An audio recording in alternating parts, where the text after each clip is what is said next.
Tuhan, Shalom Aleihim, Bapak Ibu saudara sekalian. Saat ini kita dapat kembali berkumpul.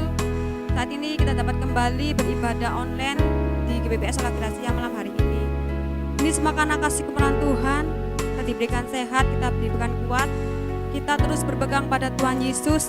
Hanyalah Tuhan Yesuslah satu-satunya penolong kita. Segala perkara tidak ada yang menanggung, hanya kekuatan Yesuslah Tuhan kita. Haleluya Yesus Tuhan. Haleluya Yesus Tuhan. Haleluya. Ya Yesus Tuhan.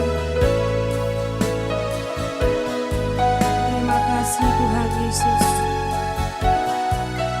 Haleluya Yesus. Haleluya Yesus. Hidup karena anugerah-Mu, tiada satu pun dapat ku banggakan, semua karena cinta-Mu. Ini hidupku, pimpin jalanku. Yesus pegang erat tanganku, ku tak dapat hidup di luar kasih-Mu.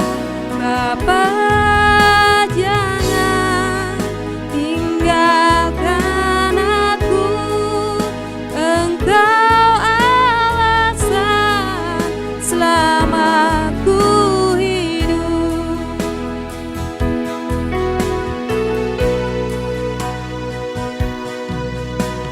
Hidup karena anugerah-Mu,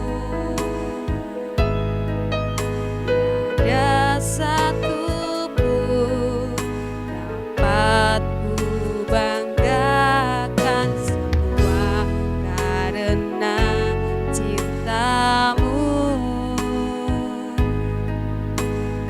Ini hidupku, pimpin jalanku. Yesus pegang erat tanganku, ku tak dapat hidup di luar kasih-Mu. Bapa, jangan tinggalkan aku, Engkau alasan selama ku hidup. Yesus pegang erat tanganku, ku tak dapat hidup di luar kasih-Mu. Bapa, jangan tinggalkan aku, Engkau alasan selama ku hidup. Engkau alasan selama ku hidup. Engkau alasan selama ku hidup. Haleluya. Haleluya.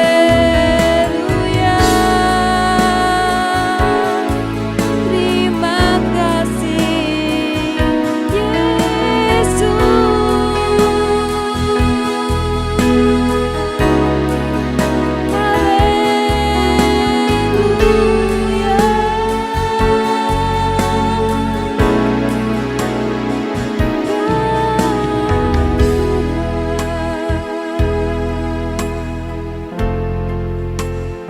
Saat ini Bapak Ibu saudara sekalian, kita siapkan hati kita untuk terima berkat firman Tuhan. Sebab banyak firman-Lah yang menjadikan kekuatan pada setiap kita semuanya. Firman-Lah jawaban hidup kita semuanya. Firman-Lah yang menjadikan pegangan hidup kita. Haleluya Yesus. Haleluya Yesus. Haleluya, haleluya Yesus. Ku yakin saat Kau berfirman, ku menang saat Kau bertindak. Hidupku hanya ditentukan oleh perkataan-Mu. Ku aman karena Kau menjaga,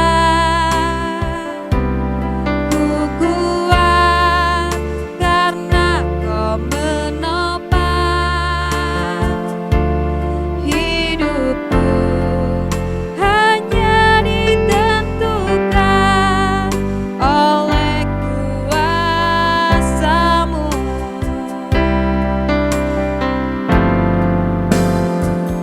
Bagi Tuhan tak ada yang mustahil.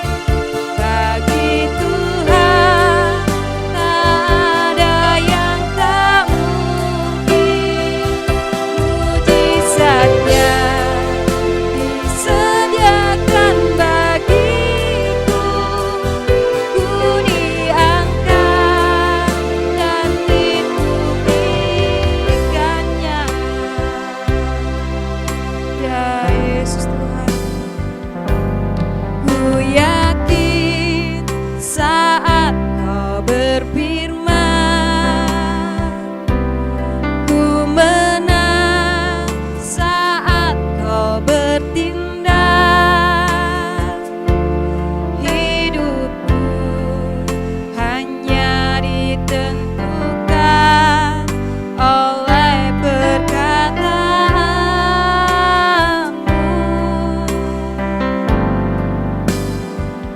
Ku aman karena Kau menjaga, ku kuat karena Kau menopang. Hidupku hanya ditentukan oleh kuasa-Mu.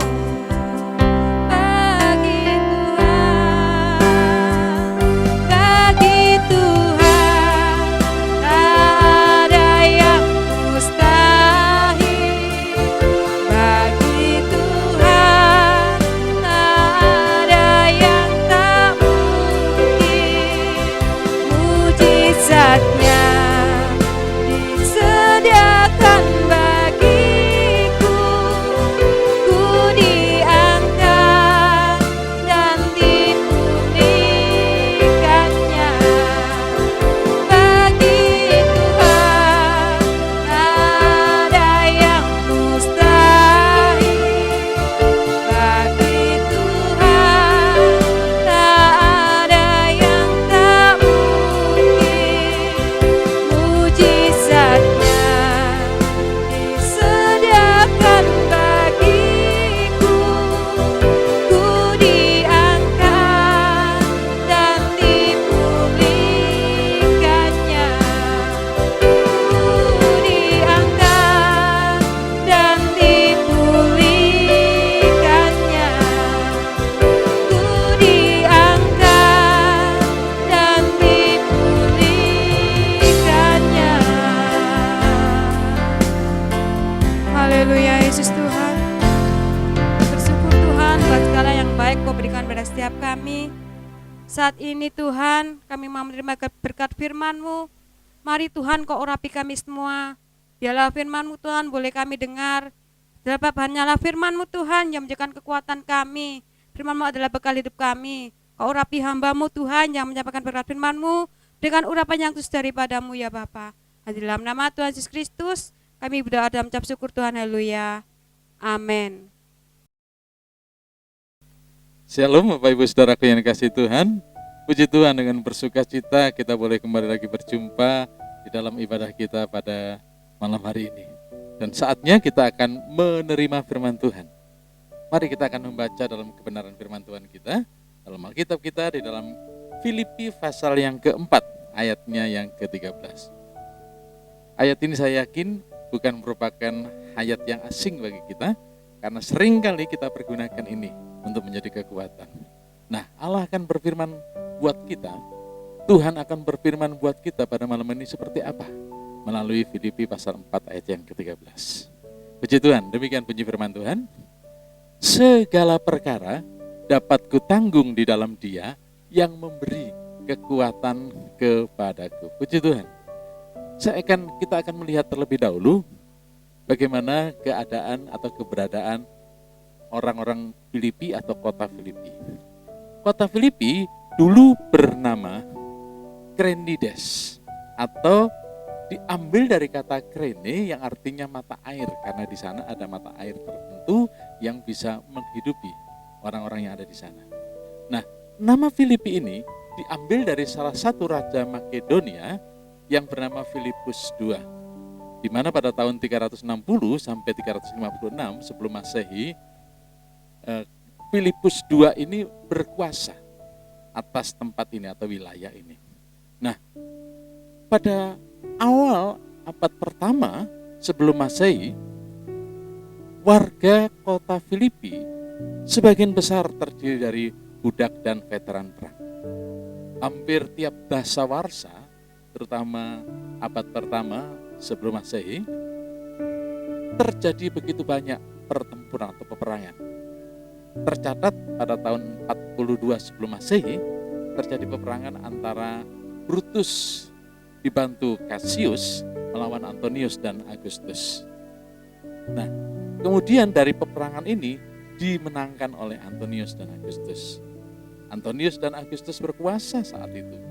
Tetapi pada tahun 31 sebelum Masehi, Antonius dan Augustus yang banyak dikenal yaitu Octavianus, atau nama lain dari Augustus adalah Octavianus, terjadi perselisihan sehingga terjadi pertempuran dan Antonius kalah dari Augustus. Nah, saat itulah kemudian Augustus atau Octavianus diangkat menjadi kaisar. Kemudian kita lebih mengenalnya dalam sejarah yaitu Kaisar Augustus. Nah, karena Antonius ini kalah, maka semua pendukung Antonius dibuang ke tempat yang namanya Filipi ini. Sehingga tidak heran, maka sebagian besar penduduk atau warga kota Filipi adalah veteran perang, termasuk juga ada beberapa budak perang. Nah, di samping mereka ini ada yang berkedudukan atau sebagai keberadaannya sebagai rakyat biasa, tetapi beberapa di antara mereka juga ada yang menjadi pemimpin di kota ini. Nah, Bapak Ibu Saudaraku yang dikasihi Tuhan, kelompok orang Yahudi di kota Filipus tidak begitu besar jumlahnya. Jarang dijumpai ada rumah ibadah atau sinagog yang ada di dalam kota. Ada beberapa tempat sembahyang, bukan sinagog, tetapi itu berada di luar kota Filipi. Nah, di dalam sejarah pekabaran Injil, kota Filipi adalah kota pertama yang dikunjungi oleh Rasul Paulus ketika Rasul Paulus mengadakan lawatan ke Eropa. Nah, jemaat di Filipi sendiri pada tahun 49-50 didirikan. Jadi Rasul Paulus mendirikan jemaat yang ada di kota Filipi itu adalah tahun 49. Warga atau jemaat di kota Filipi, orang Kristen itu adalah orang Kristen yang bukan Yahudi. Atau orang Yahudi yang juga sudah menjadi Kristen, itu bagian dari warga jemaat Filipi itu. Lalu ditambah lagi kalau kita melihat di dalam Kisah Para Rasul pasal 16, ada orang-orang yang dicatat di sana, orang-orang yang takut akan Tuhan. Jadi jemaat kota Filipi terdiri dari satu orang Kristen yang bukan Yahudi, orang Yahudi yang sudah menjadi Kristen, dan orang-orang yang disebut takut akan Tuhan. Jemaat di Filipi dengan Rasul Paulus memiliki hubungan yang begitu baik, terjalin begitu baik. Di beberapa ayat di surat Filipi ini, Rasul Paulus berulang-ulang memberikan pujian kepada jemaat yang ada di kota Filipi. Jadi artinya Paulus dengan sebagian besar jemaat yang ada di kota Filipi itu adalah hubungannya sangat baik. Nah, itu juga terbukti di bagian suatu ayat di surat Filipi pun Rasul Paulus menyatakan berterima kasih karena jemaat di Filipi sangat care, sangat peduli dengan penginjilan yang dilakukan oleh Rasul Paulus. Jemaat di Filipi mendukung sedemikian rupa dukungan keuangan atau finansial kepada Rasul Paulus di dalam rangka pekerjaan Tuhan ini. Tetapi ada juga sebagian kecil di dalam jemaat di Filipi ini yang menentang apa yang diajarkan oleh Rasul Paulus. Nah, jelas surat Filipi ini ditulis oleh Rasul Paulus. Nah, saat itu Rasul Paulus ada di dalam penjara. Memang tidak diketahui dengan pasti karena tidak ada bukti secara tertulis saat Rasul Paulus berkirim surat kepada jemaat yang ada di Filipi, apakah dia ada di penjara yang ada di Roma atau Kaisarea atau Efesus. Tetapi banyak bapak-bapak yang meneliti Alkitab, bapak mula-mula atau bapak gereja mula-mula mengatakan bahwa Rasul Paulus ketika menuliskan surat kepada Filipi, jemaat di Filipi, dia ada di penjara yang ada di Roma. Baik, Filipi pasal 4 ayat 13. Segala perkara dapat kutanggung di dalam Dia yang memberikan kekuatan kepadaku. Rasul Paulus tidak berbicara dan mengajarkan tentang kekuatan dan kemampuan manusia. Tidak. Justru dengan ayat ini, dengan kalimat ini, dengan suratnya ini, dia ingin mengatakan, mengingatkan akan kebesaran dan kuasa Allah, kuasa Tuhan Yesus yang bisa datang di dalam kehidupan manusia dan memberikan pertolongan kepada manusia. Bapak Ibu Saudaraku yang dikasihi Tuhan, kita perlu mengetahui ada fakta yang tidak bisa kita tampik. Tidak ada fakta yang tidak bisa kita ubah. Apa itu? Yang pertama, manusia kita memiliki banyak keterbatasan. Katakan amin. Manusia memiliki banyak keterbatasan. Ini fakta yang pertama. Nah, fakta yang kedua, Tuhan memiliki kuasa yang tidak terbatas. Manusia memiliki banyak keterbatasan. Apa saja keterbatasannya? Ada banyak, tetapi setidaknya ada beberapa yang bisa saya sebutkan pada malam hari ini. Yang pertama, keterbatasan kekuatan fisik. Kenapa saya katakan demikian? Ya, karena kita, Bapak Ibu Saudara, saya dan Bapak Ibu Saudara, manusia itu bisa sakit, bisa lemah, bisa lelah. Tubuh ini suatu kali bisa capek. Kenapa begitu? Karena memang kita punya keterbatasan di dalam hal fisik. Berikutnya, keterbatasan dalam hal mental. Ada orang yang begitu kuat, tidak pernah menyerah. Tapi ada juga dan banyak manusia bisa berputus asa, bisa menyerah, bisa patah semangat. Itu menunjukkan bahwa manusia memiliki keterbatasan mental.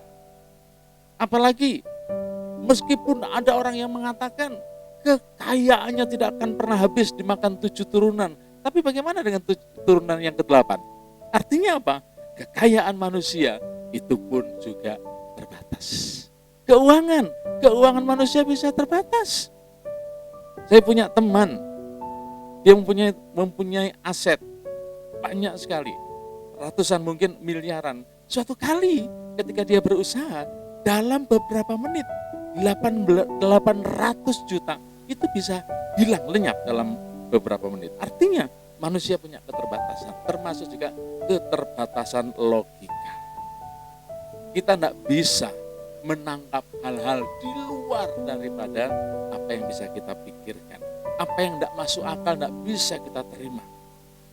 tidak bisa memprediksi pula masa depan kita seperti apa.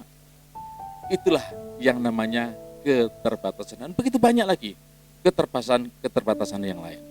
Nah, sekuat atau sehebat apapun kita tetap memiliki yang namanya keterbatasan. Nah, keterbatasan inilah yang suatu kali bisa membuat kita takut, membuat kita lemah, membuat kita lelah, bahkan stres, atau bahkan tidak sanggup lagi untuk bisa menjalani kehidupan kita. Dan ini bisa terjadi kepada siapapun. Nah, Bapak Ibu Saudaraku yang dikasihi Tuhan, maka dari itu kita butuh kekuatan yang ada di luar kekuatan kita yang terbatas ini. Apakah itu? Apakah alam? No, tidak. Alam ada yang menciptakan. Berarti alam pun juga terbatas. Suatu kali bisa habis, bisa hilang. Apakah kita minta tolong agar ada kekuatan orang pintar memberikan kepada kita?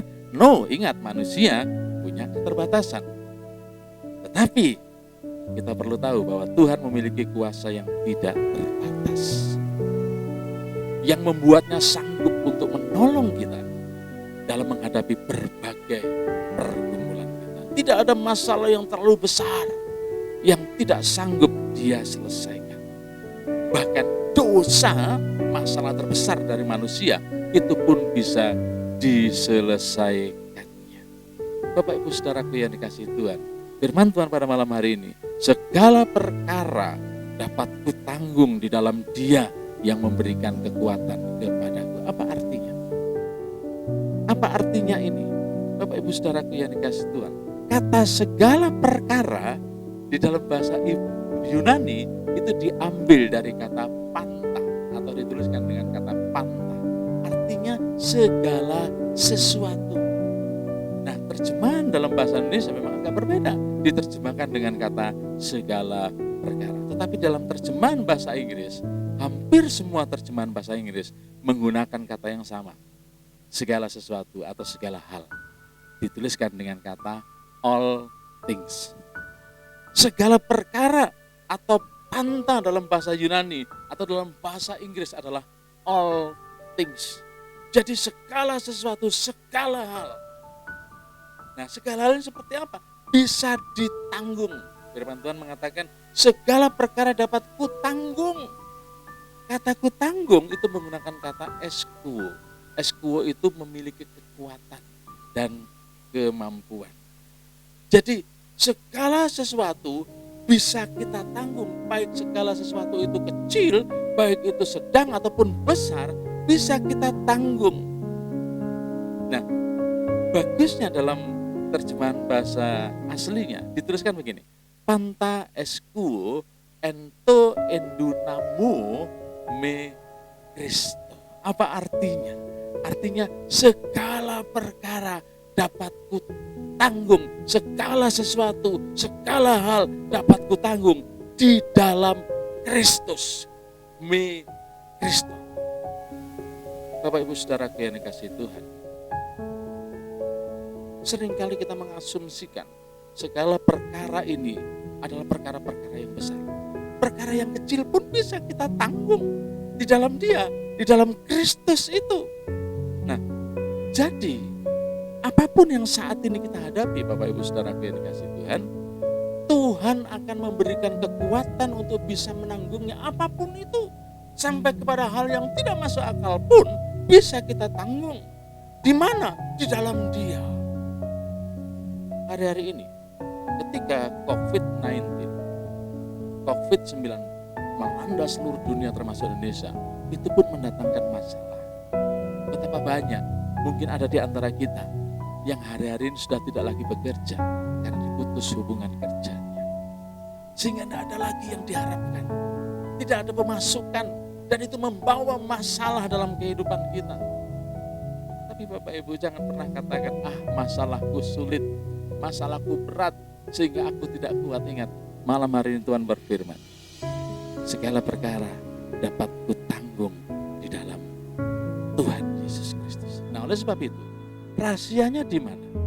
Rahasianya adalah di dalam Kristus. Ketika Bapak Ibu Saudara dan saya, kita semua ada di dalam Kristus, maka saat itulah Tuhan memberikan kekuatan. Kekuatan di dalam diri kita ditopangkan atau diberikan oleh Tuhan Yesus Kristus. Intinya adalah kita ada di dalam Kristus. Yohanes pasal 15 ayat yang 5 mengatakan demikian. Akulah pokok anggur, Tuhan berfirman demikian. Dan kamulah ranting-rantingnya. Barang siapa tinggal di dalam aku dan di dalam, barang siapa tinggal di dalam aku dan aku, Tuhan Yesus, di dalam dia, ia berbuah banyak.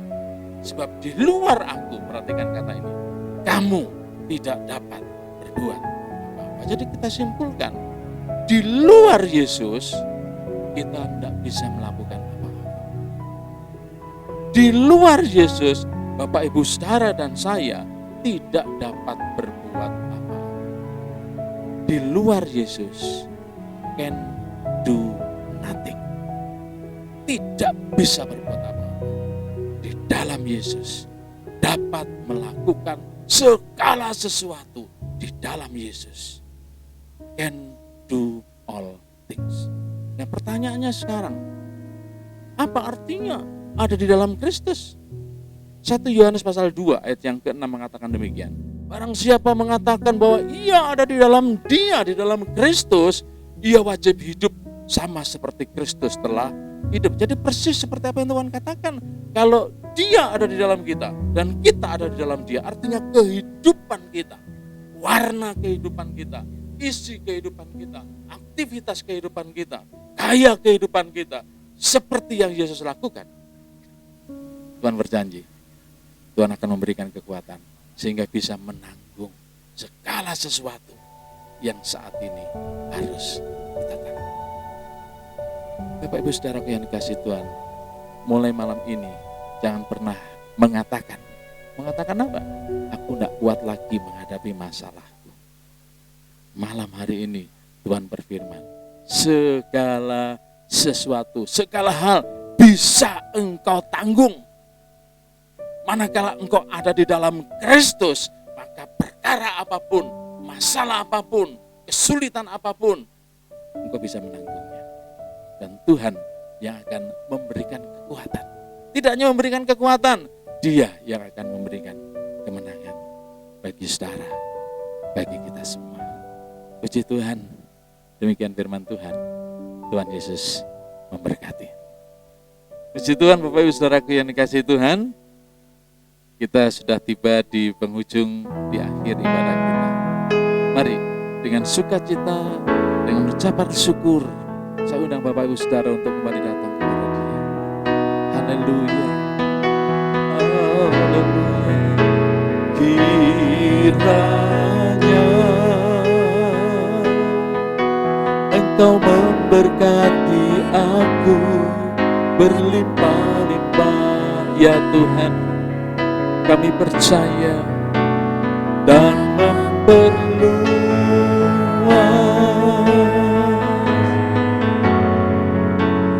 daerahku. Kami percaya, haleluya, tangan-Mu menyertai aku dan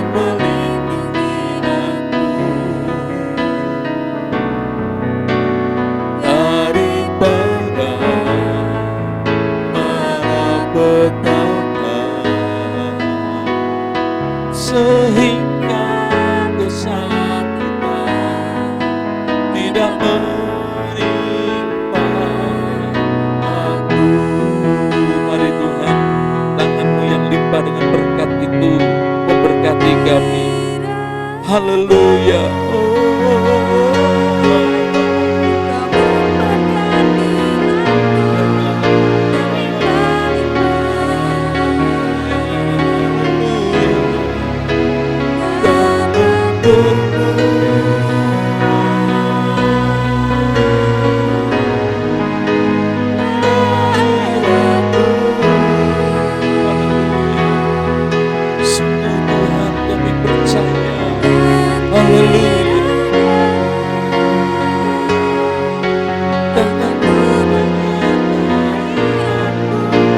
melindungi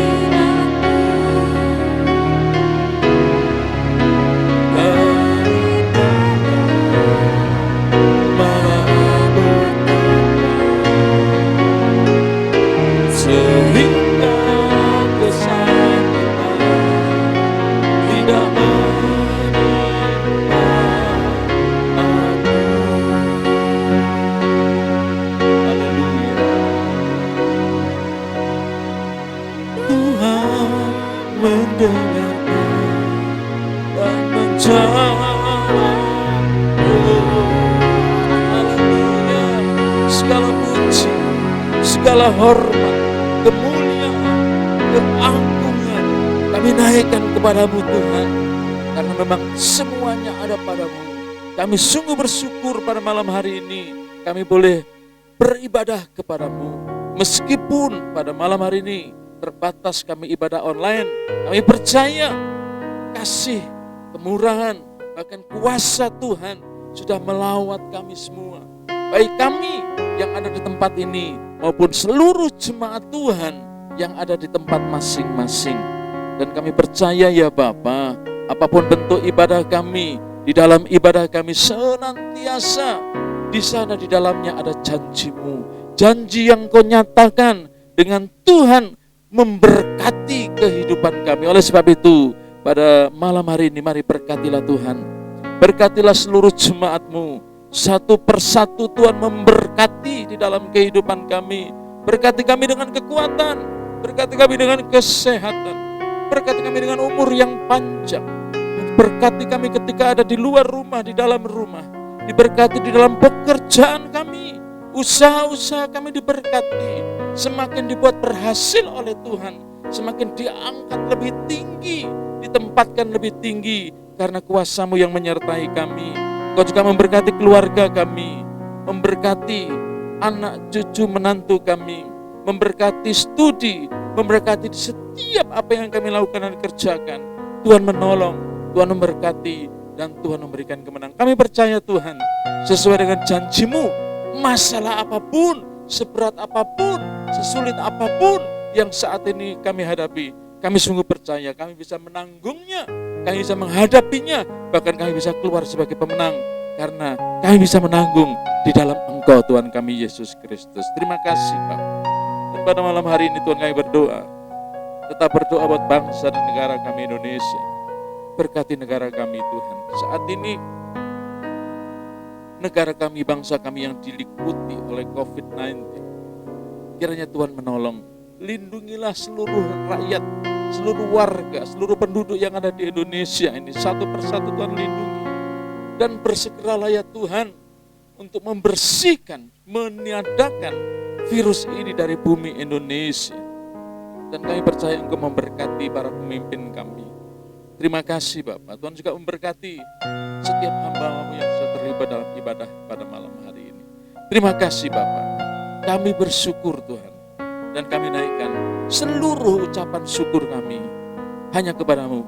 Di dalam nama-Mu ya Tuhan yang penuh dengan kuasa. Di dalam nama Tuhan kami Yesus Kristus. Dan sekarang Bapak Ibu Saudaraku yang dikasihi Tuhan, terimalah berkat dari Tuhan. Tuhan memberkati-Mu, Tuhan melindungi-Mu. Tuhan menyinari engkau dengan wajah-Nya dan memberikan-Mu kasih karunia. Tuhan menghadapkan wajah-Nya kepadamu dan memberikan-Mu damai sejahtera. Anugerah dari Allah Bapa, cinta dan kasih dari Tuhan kita Yesus Kristus, penyertaan-Nya melalui Roh Kudus-Nya menyertai kita semua mulai malam ini dan bahkan sampai selama-lamanya. Mari kita terima berkat Tuhan dengan ucapan syukur di dalam nama Tuhan Yesus. Semua yang sudah diberkati Tuhan, mari bersama-sama dengan percaya kita berkata, amin. Selamat malam, Tuhan memberkati. Shalom. Berikut ini adalah Warta Gereja GPPS Sola Gracia. Untuk sementara waktu, ibadah akan dilaksanakan secara online setiap hari Senin pukul 6 sore di channel YouTube Salomo Dwika Tavianto. Bagi jemaat yang rindu didoakan secara khusus, bisa menghubungi nomor handphone Bapak Gembala 0815191929, nomor handphone Ibu Gembala 0816540463. Bagi jemaat yang mau memberikan persembahan dan mengembalikan persepuluhan, bisa ditransfer ke rekening BCA 51951147969, dan setelah transfer mohon memberikan konfirmasi ke nomor WhatsApp Bapak Gembala 0815191929, nomor WhatsApp Ibu Gembala 081654400463. Demikian Warta Gereja. Sehat selalu, Tuhan menyertai dan memberkati kita semua.